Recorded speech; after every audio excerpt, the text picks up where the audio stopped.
राजकारण म्हणजे बदाम राणी गुलामचोर। ही कहाणी आहे 3 जिवलग मित्रांची। एकमेकांच्या स्वभावाला साजेशा नावांनी ते तिघे एकमेकांना हाका मारतात। चाकू, पुस्तक, माकड।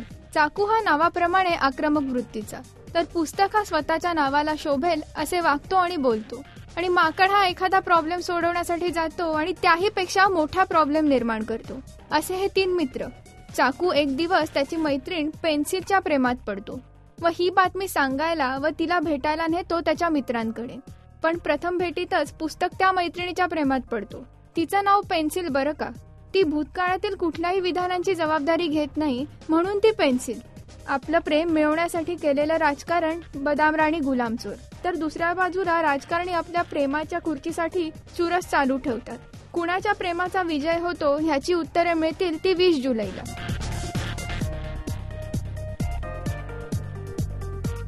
राजश्री.com करिता वैभवी प्रधान।